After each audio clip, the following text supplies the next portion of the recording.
ఈరోజు జరుగుతున్న ఈ ప్రత్యేక కార్యక్రమంలో ఆంధ్రప్రదేశ్లో 5,000 కోట్ల రూపాయలతోటి 29 జాతీయ రహదారి ప్రాజెక్టులకి శంకుస్థాపన మరి జాతికి అంకితం చేయడానికి ఈ సందర్భంలో విచ్చేసిన గౌరవ కేంద్ర రోడ్లు రవాణా మరియు రహదారుల మంత్రివర్యులు శ్రీ నితిన్ గడ్కరీ గారికి, గౌరవ ఆంధ్రప్రదేశ్ రాష్ట్ర ముఖ్యమంత్రి వర్యులు శ్రీ నారా చంద్రబాబు నాయుడు గారికి, గౌరవ కేంద్ర పౌర విమానయాన శాఖ మంత్రివర్యులు శ్రీ కింజరపు రామ్మోహన్ నాయుడు గారికి, గౌరవ కేంద్ర గ్రామీణాభివృద్ధి మరియు సమాచార శాఖ సహాయ మంత్రివర్యులు శ్రీ పెమ్మసాని చంద్రశేఖర్ గారికి, గౌరవ కేంద్ర భారీ పరిశ్రమల మరియు ఉక్కు శాఖ సహాయ మంత్రివర్యులు శ్రీ భూపతిరాజు శ్రీనివాసవరం గారికి, గౌరవ ఆంధ్రప్రదేశ్ రాష్ట్ర రహదారుల భవనాలు మరియు మౌలిక వసతుల పెట్టుబడుల శాఖ మంత్రివర్యులు శ్రీ బీసీ జనార్దన్ రెడ్డి గారికి, ఆరోగ్య వైద్య శాఖ మంత్రి శ్రీ సత్యకుమార్ యాదవ్ గారికి, మనం గౌరవ పార్లమెంట్ సభ్యులు శ్రీ దగ్గుపాటి పురంధేశ్వరి గారికి, అలాగే మిగతా గౌరవ పార్లమెంటేరియన్స్ అందరికీ, ఇక్కడికి విచ్చేసిన తెలుగుదేశం, జనసేన, భారతీయ జనతా పార్టీ నాయకులకి, ప్రజలకి, ప్రతి ఒక్కరికి నా హృదయపూర్వక నమస్కారాలు. ఈరోజు జరుగుతున్నది కేవలం రోడ్లు వేయడం మాత్రమే కాదు, ఇది మన భారత్ అభివృద్ధికి, ఐక్యతకి, మెరుగైన భవిష్యత్తుకి చాలా బలమైన పునాది. ఈ దేశ ప్రగతికి, పురోగతికి చిహ్నాలు రవాణా మార్గాలు. దీనిని ఏ ఆర్థికవేత్తలను అంగీకరిస్తారు. 1999లో భారతదేశానికి గోల్డెన్ క్వార్టర్లేటరల్ ప్రాజెక్టు రహదారుల దశను మార్చాలనే ఒక గొప్ప ఆలోచన చేసిన ఘనత నాటి ఎన్డీఏ ప్రభుత్వానికి.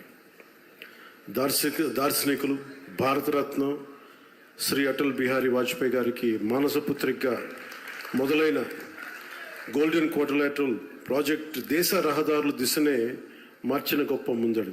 భారతదేశం సుస్థిరమైన ఆర్థిక ప్రగతితో ముందుకు వెళ్తోంది. ప్రపంచమంతా నేడు భారతదేశ సంతులిత ఆర్థిక వృద్ధిని చూసి అందరూ ఆశ్చర్యపడుతూ ఉన్నారు. ప్రపంచంలోని అత్యంత ప్రజాదరణ కలిగిన నాయకులుగా గుర్తింపు తెచ్చుకున్న గౌరవ ప్రధానమంత్రి శ్రీ నరేంద్ర మోదీ గారి సారథ్యంలో భారతదేశం $4.18 ట్రిలియన్ జీడిపితోటే ప్రపంచంలోనే 4వ అతిపెద్ద ఆర్థిక వ్యవస్థగా రూపాంతరం చెందింది. ఇది నూతన భారతదేశ ఔన్నత్యాన్ని ప్రపంచానికి చూపించే ఒక మైలురాయి. వికసిత్ భారత్ 2047 లక్ష్యాన్ని చేరుకునే దిశగా ఇది చాలా గొప్ప అడుగు. ఈ ఎదుగుదలకి అసలైన బలం మౌలిక వసతుల రంగం, ముఖ్యంగా రోడ్లు, హైవేలు. ఈ రంగంలోకి వచ్చిన భారీ మార్పులకి కేంద్ర బిందువుగా ఉన్నది గౌరవ కేంద్ర రహదారుల మరియు రవాణా శాఖ మంత్రివర్యులు శ్రీ నితిన్ గడ్కరీ గారు. ఆయనకున్న దూరదృష్టి, పట్టుదల, పనితీరులోని ఖచ్చితత్వం ఆయనని ఎంతో ప్రత్యేకంగా నిలిపాడు. 2014లో దేశంలో జాతీయ రహదారులు 91,000 కిలోమీటర్లు ఉండగా ఇప్పుడు అది 1,46,000 కిలోమీటర్లకి పెరిగాయి. రహదారి నిర్మాణ వేగం రోజుకి ఒకప్పుడు 11.5 కిలోమీటర్లు ఉంటాయి. ఈ రోజునది రోజుకి సుమారు 34 కిలోమీటర్లు చేరింది అంటే అది గడ్కరీ గారి ఘనత, ఆయన లీడర్షిప్ ఎబిలిటీ. నిర్మాణ వేగం 3 రెట్లు పెరిగింది. అలాగే మౌలిక వస్తువుల రంగానికి కేటాయించిన బడ్జెట్ని సుమారు 6 రెట్లు పెరిగింది. Atal tunnel, Delhi Mumbai expressway, Chardham highway, ఇలాంటివన్నీ గొప్ప ప్రాజెక్టులు ఆయన నేతృత్వంలోనే పూర్తయ్యాయి.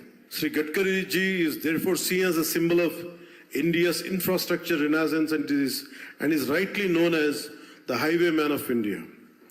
మన రాష్ట్రం కూడా అభివృద్ధి దిశగా పరుగులు పెడుతోంది. గౌరవ ముఖ్యమంత్రి శ్రీ నారా చంద్రబాబు నాయుడు గారి నాయకత్వంలో మన ప్రభుత్వం మొదటి రోజు నుండి అభివృద్ధిపైన దృష్టి పెట్టింది.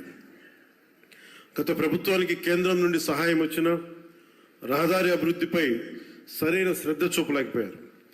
కానీ ఇప్పుడు ఎన్డీఏ కూటమి ప్రభుత్వం స్పష్టమైన లక్ష్యంతో పూర్తి కర్తవ్య బద్ధతతో పనిచేస్తుంది. అలాగే జాతీయ రహదారుల నిర్మాణం తరహాలోనే మన రాష్ట్రంలో అడవి తల్లి బాట పేరిట గిరిజన ప్రాంతాల్లో రవాణా సదుపాయాలు కల్పించేందుకు కొండ రహదారుల నిర్మాణాలను కూడా ప్రారంభించాం. దీనికి మనందరం కూడా చాలా మనస్ఫూర్తిగా ప్రధానమంత్రి గారికి కృతజ్ఞతలు చెప్పుకోవాలి. పిఎం జన్మన్ ప్రధానమంత్రి జనజాతీయ ఆదివాసీ న్యాయ మహా అభియాన్ కింద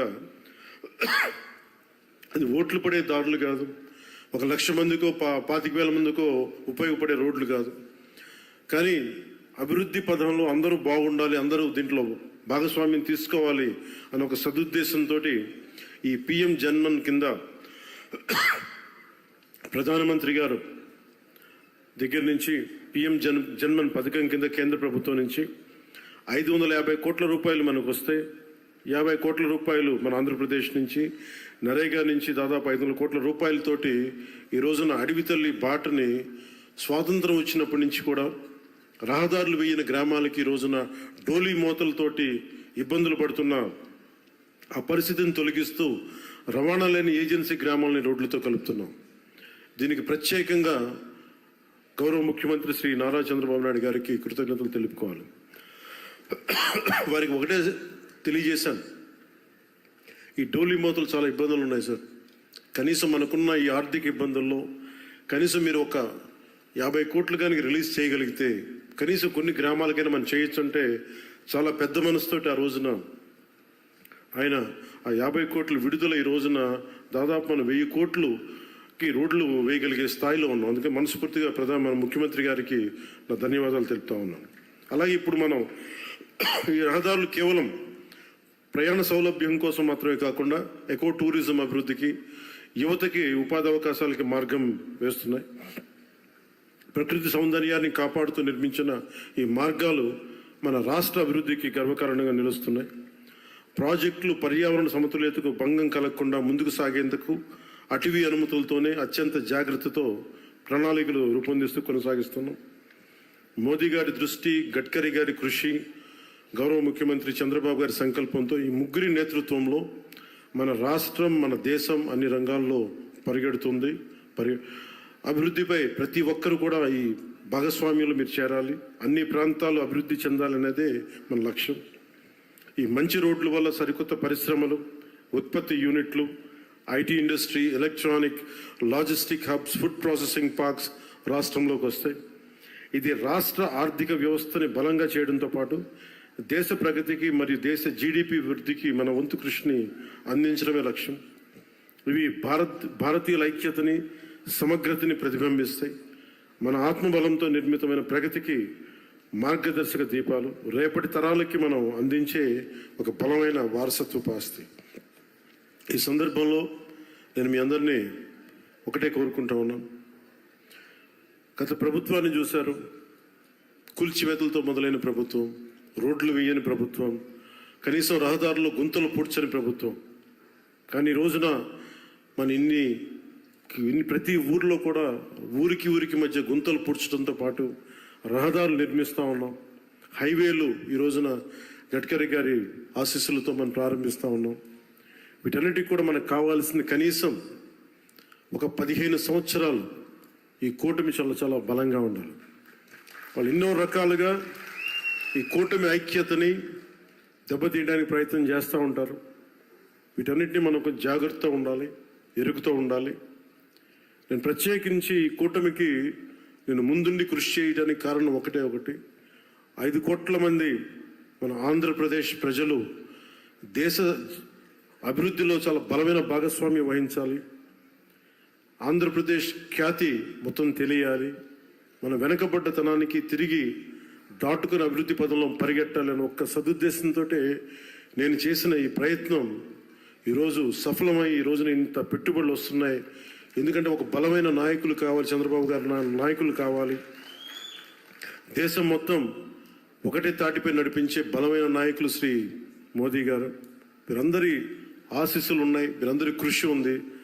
దాంతోపాటు జనసేన నాయకులకు కానీ, తెలుగుదేశం నాయకులకి కానీ, భారతీయ జనతా పార్టీ నాయకులకి, కార్యకర్తలకి, ప్రతి ఒక్కరికి పేరున చిన్న పొరపక్షాలు ఏమున్నా కానీ వాటిని మీ స్థాయిలోనే సరిదిద్దుకొని మీరు ముందుకెళ్ళాలి, కూటమిని బలోపేతం చేయమని మనస్ఫూర్తిగా నేను కోరుకుంటా ఉన్నాను. అందుకని మనస్ఫూర్తిగా మరోమారు ధన్యవాదాలు తెలియజేసుకుంటూ ఆంధ్ర అభివృద్ధి పదంలో రాకెట్ స్పీడ్తో వెళ్ళాలని మనస్ఫూర్తిగా కోరుకుంటూ ఇక్కడికి వచ్చిన మీ అందరికీ ప్రత్యేక ధన్యవాదాలు తెలుపుకుంటూ గడ్కరీ గారికి మరోమారు మనపూర్వక ధన్యవాదాలు తెలుపుకుంటూ సెలవు తీసుకున్నాను. జై భారత్, జై హింద్.